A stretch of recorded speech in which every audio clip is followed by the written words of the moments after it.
Hi, I'm Jamie Poisson.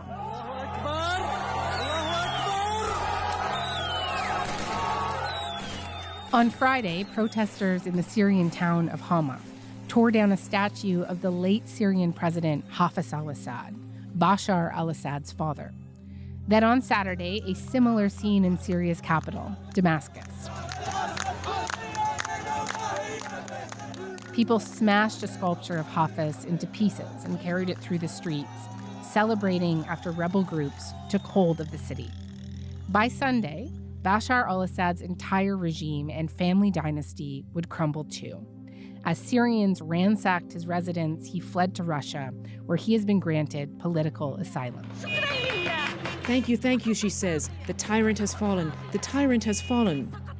Many of her family died under President Assad's rule, some in prison. My cousin, my son, my family, all. For 13 years, Bashar al-Assad has struggled to keep control of a fragmented Syria broken up by a brutal civil war that has killed almost 500,000 people and displaced around 23 million more. Joshua Landis is with me today to look back at the Assad regime's half-century in power. He's the head of the Center for Middle East Studies at the University of Oklahoma and a leading expert on Syria.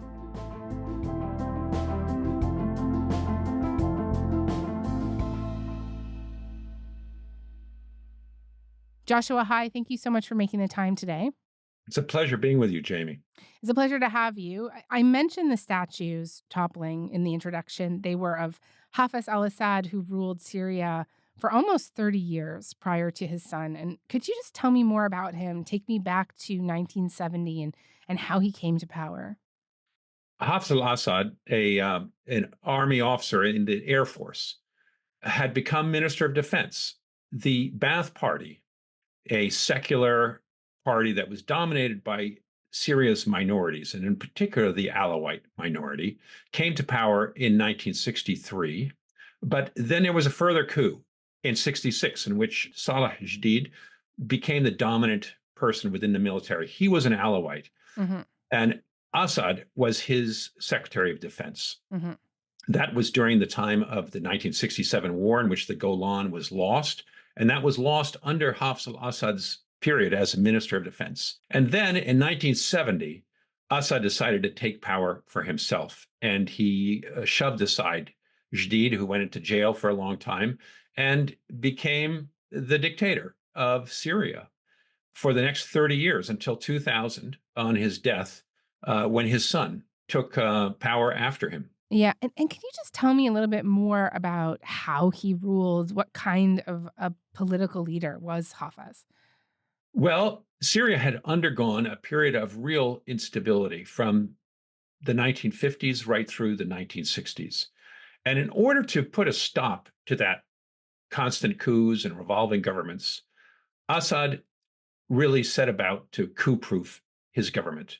And in order to do that, even though the Ba'ath Party was supposed to be Arab nationalist and it was supposed to suppress tribal, religious, sectarian identities, he used those traditional loyalties in order to bring himself into power and to stay there. And to do that, he elevated his own family members and, most importantly, his brother, Rifat al-Assad, who became the head of a palace guard called Syria Difa.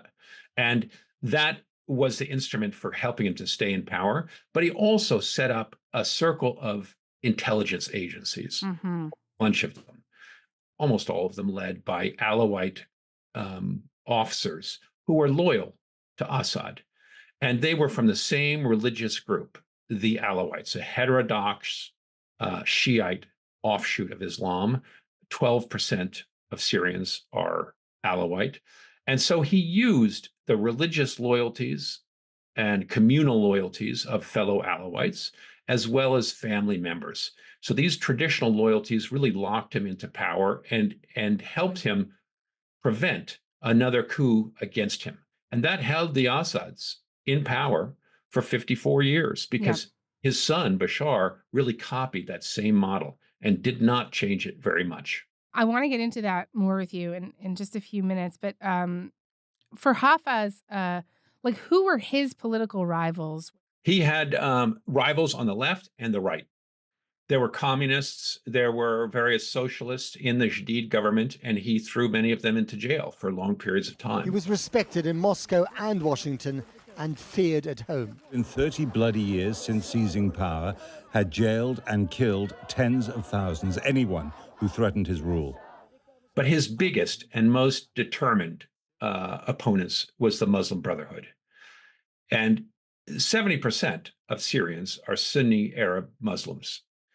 And so for this minoritarian regime, a regime made up and supported largely by Syria's minorities, and we have to remember there were over 10% Christians at the time, Druze, 3%, Ismailis, and other smaller religious groups who largely supported the Assad regime because they were fearful of Islamist Muslims coming to power and pushing them to the margins of society. Mm-hmm.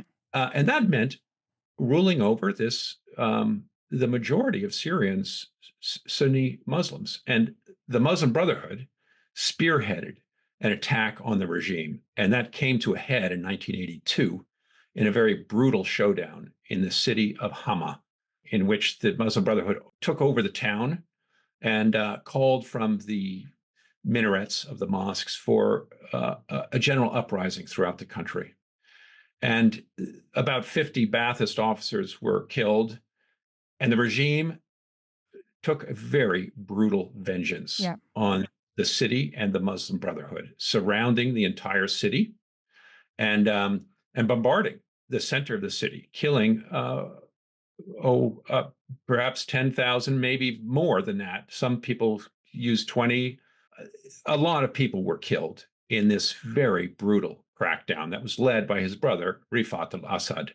I was a student in Syria at the University of Damascus on a Fulbright scholarship during 1981-82, when the uprising in Hama took place. Oh, wow. And I was able to drive through Hama only a few weeks later with a French friend, and they let us into the city. We were surprised that we could just drive around Hama and see the ruins of the city. In many ways, we were welcome to see it because the Assad regime was allowing Syrians and the outside world to film this and to show this is what happens if you rise up against the regime.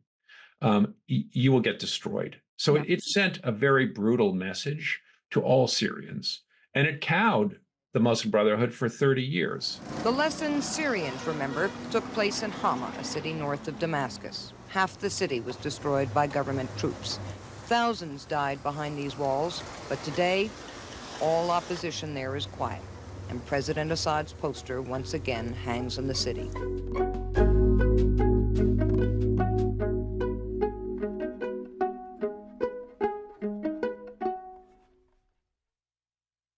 So Bashar al-Assad, the son, he becomes president, as you've mentioned, in 2000. He was in his mid-30s at the time, but he was an unlikely candidate for the job, right? He wasn't who the father had envisioned for his succession. And just tell me more about that, and tell me how it came to be that Bashar al-Assad actually became the leader of Syria.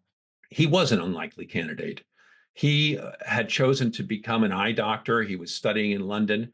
His brother, Bashar al-Assad, was the candidate for succession. He had grown up in the military. He was trained to be a military guy, and he was tough. But he had a terrible car accident in 1994, killed himself on the way to the airport, driving 100 miles an hour, very recklessly. And the brother was called back from London to become the heir, and then to ultimately, when his father died in 2000, to assume the throne, if you will, of Syria. And so he went through a very rapid education. He was sent to Lebanon to be the proconsul, in a sense, to try to learn how to rule over a very fragmented society. This was after the Lebanese Civil War. And so he got a very quick education. He was very different from his brother. He was shy, mild-mannered, not pretentious or showy. He, when he first came to power, he drove around in a, fairly modest car. He would go out to restaurants in Damascus and try to be one of the people. This sort of look, which really surprised many Syrians. And for many Syrians, it was a relief because they thought he would be a kinder and gentler ruler. He and his wife, a glamorous former investment banker, give every impression of modernity in a Syria that in many ways has stood still. And I think he tried to be that in the first year or so. At first, the new president agreed to modest reforms and released hundreds of political prisoners.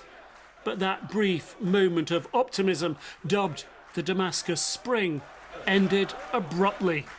Very quickly, he ran into realities of Syria and to the realities of trying to maintain this Ba'athist rule, which required a lot of force. And then, Emma, is it fair for me to say that there was this real turning point around 2011 when protests erupted over his rule? This was during the Arab Spring. We saw anti-government protests erupt across the Middle East. I was in Egypt at the time, actually, covering the uprising there. And what were Syrians calling for specifically, and how did this affect Assad's regime? Well, Assad had carried out a rapid, well, it wasn't rapid enough, obviously, but it was a transformation of Syrian society. He'd allowed in the internet, which was banned under Hafez al-Assad. He allowed for satellite TVs, which was banned under Hafez al-Assad. He opened the country up to all kinds of imports that were banned. Syria had been a rather hard-bitten socialist country, and he tried to let a lot of light in. But letting light in, of course, was going to undermine this rather dictatorial regime because Syrians began to see how other people lived. They talked with their relatives outside of the country. Mm-hmm. They saw what was going on in international news. And this led in the Arab Spring, which started in Tunisia, but really just rolled like dominoes right across the Middle East. And it hit Syria in March 2011. And people began to demonstrate. The crowds were enormous, gathering all across Syria for the first time since a nearly 50-year-old state of emergency was lifted by Syria's President Bashar al-Assad. Protesters demanded the end of the regime, bracing to see the reaction of heavily armed government security forces. The answer came quickly and violently. And instead of trying to find some compromise, which maybe would have been impossible because people were fed up with Alawite domination in an Assad regime, he used lots of repression, and the repression grew harder and harder, and it began shooting into big crowds of people. What do you think is the biggest misconception that my country has of what's happening here, if indeed there is a misconception? We don't kill our people. Nobody kill, no government in the world kill its people unless it's led by a crazy person. For me as president. And this caused the opposition very quickly to arm up and begin to form militias, and it turned into a full-blown civil war, with many countries jumping in to help both sides. And just if you could lay out for me that geopolitical chessboard. It took a very heavily religious overtone with Shiite powers helping Assad and Sunnis lining up against him.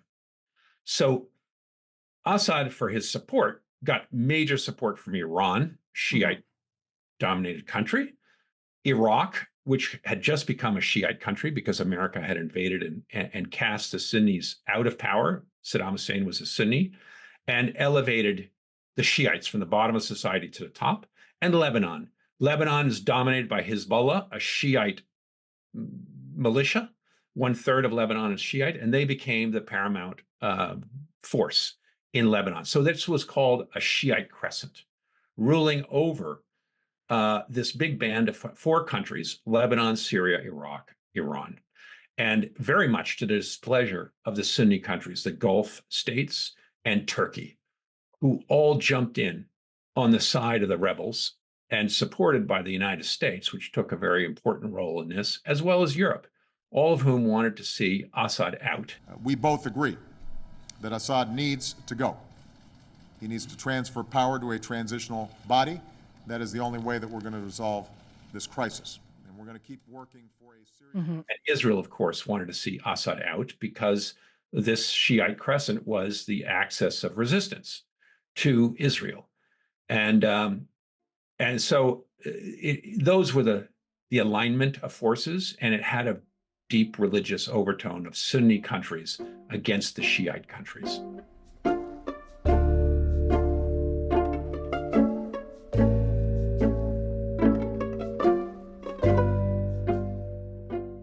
And then we know, and like his father, Assad cracks down brutally, right?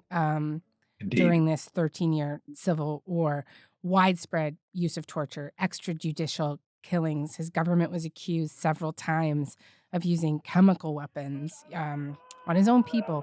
The former eye surgeon became blind to the suffering of his own people, inflicted by him and his henchmen.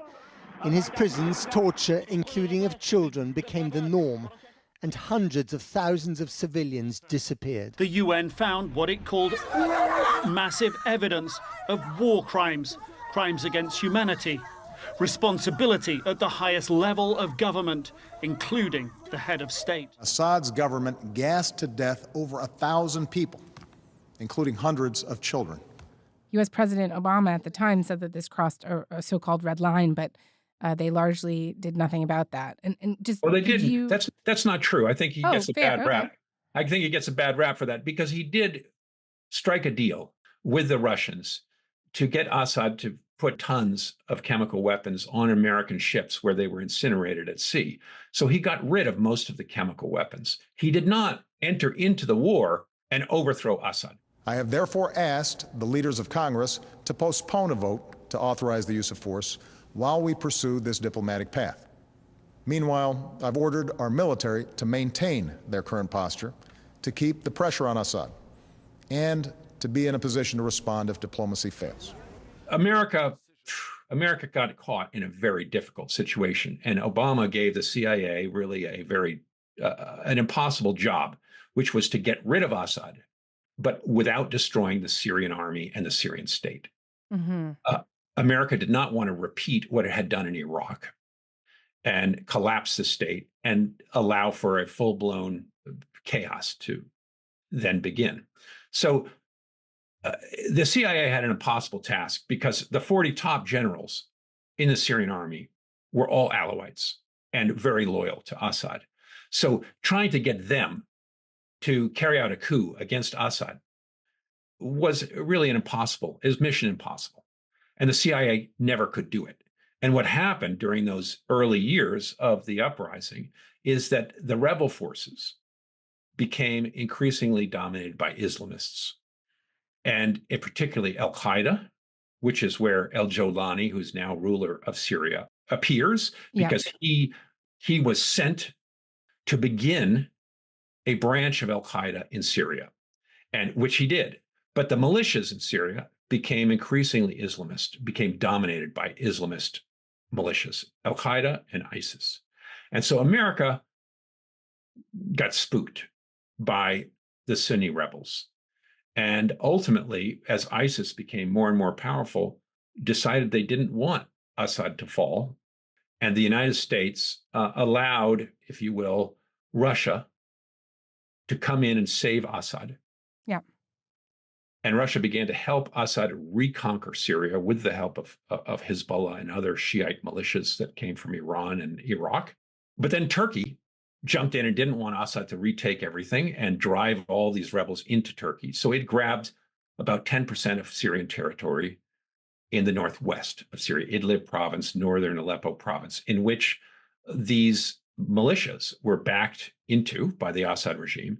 And in Idlib province, al-Jolani, who had been running al-Qaeda, set up shop, renamed his militias. The leader of Hayat Tahrir al-Sham became prominent in 2016 when he announced the rebranding of his armed group, Jabhat al-Nusra, and its split from al-Qaeda. His goal? To create what he said was an anti-regime front in Syria. And he began to really remake this rebel army into one that was loyal to him and that worked closely with Turkey. And began to look to the international community to shed its jihadi nature and to try to become a more established power that the international community would not regard as a terrorist. And that he did very successfully in Idlib, and it's led to his conquest of Syria in the last 11 days. The revolutionaries began entering the city of Hama to sanitize up the wound that has been left in Syria for 40 years. I ask God Almighty that it be a conquest in which there is no revenge. So then tell me more then about how he was able to take out this regime that has been in power for 50 years. I think maybe not to someone like you, but to a lot of people watching, it was quite surprising. Well, it was surprising to me too. Everybody, I think, was taken really aghast at how quickly this could happen and how quickly the Syrian army melted away. The fact that the Syrian army just abandoned its positions, and I think there are many reasons for that there was no more fight left in the army. Bashar al-Assad had no more money. The country was bankrupt. I can tell you an anecdote that was told to me by a friend from Aleppo who said that the soldiers in Aleppo, the officers in Aleppo from the Syrian army, an officer was being paid about $30 a month, and an enlisted man was getting $10 a month. And so what officers did, because they couldn't feed their families or support themselves on $30 a month, they would let many of their soldiers go home, and they would keep the soldiers' salary for themselves to feed their families. And this meant that very few of the soldiers were left on the front lines. So that was the biggest reason, I think, that you saw this incredible collapse. When the conflict became a frozen conflict in 2020 and the civil war largely petered out, Syrians were all waiting for some kind of a dividend, a peace dividend. They wanted electricity back. They wanted schools, roads. They wanted to have jobs and be able to rebuild their lives. And none of that happened. In fact, the Syrian economy continued to shrink. Poverty levels just went through the roof. 90% of Syrians, the UN estimates, are living below the poverty line. So nobody wanted to die for this regime, which could offer no promise of a better future for anybody. And it drained out. Now, there were other reasons that the regime collapsed so quickly, and that has to do with the geopolitics of the region. Right. One, Hezbollah is weakened, and Hezbollah was Russia weakened. can't come to its aid. It's in Ukraine. Yeah. Exactly. Russia was completely preoccupied in Ukraine, had lost 160 jets. It couldn't resupply Syria. And Hezbollah, the main backer who had sent soldiers, professionally trained soldiers, into Syria to reconquer Aleppo and others, had just been decimated by Israel. And Iran had had its ears pinned back by Israel as well. And so there was nobody was coming to help Assad. And the whole house of cards just came crumbling down, and the army fled in front of these rebels who just marched to Damascus.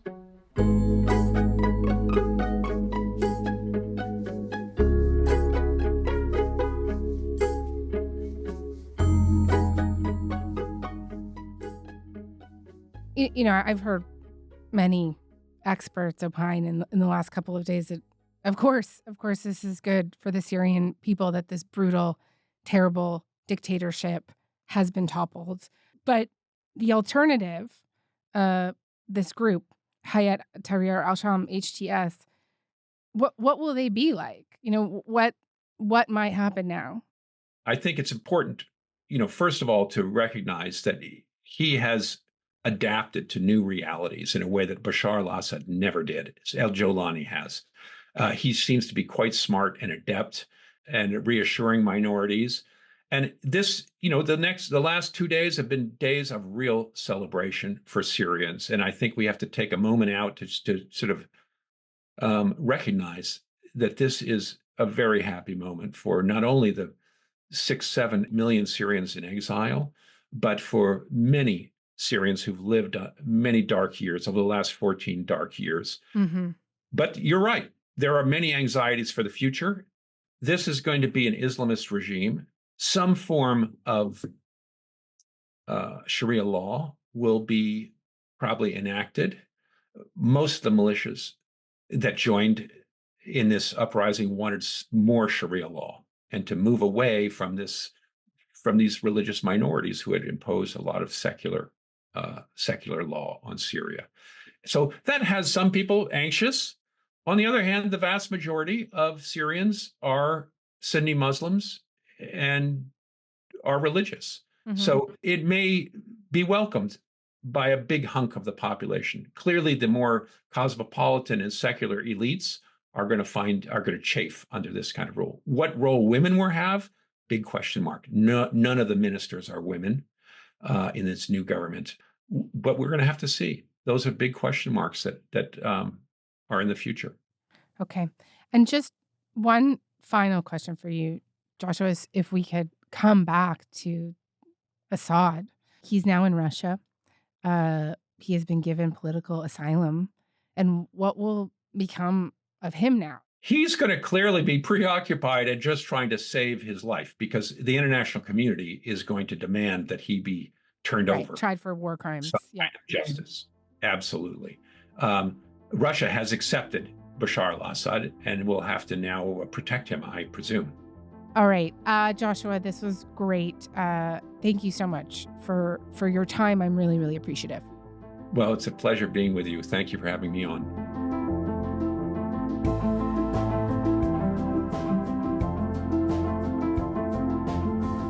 All right. That is all for today. I'm Jamie Poisson. Thanks so much for listening. Talk to you tomorrow.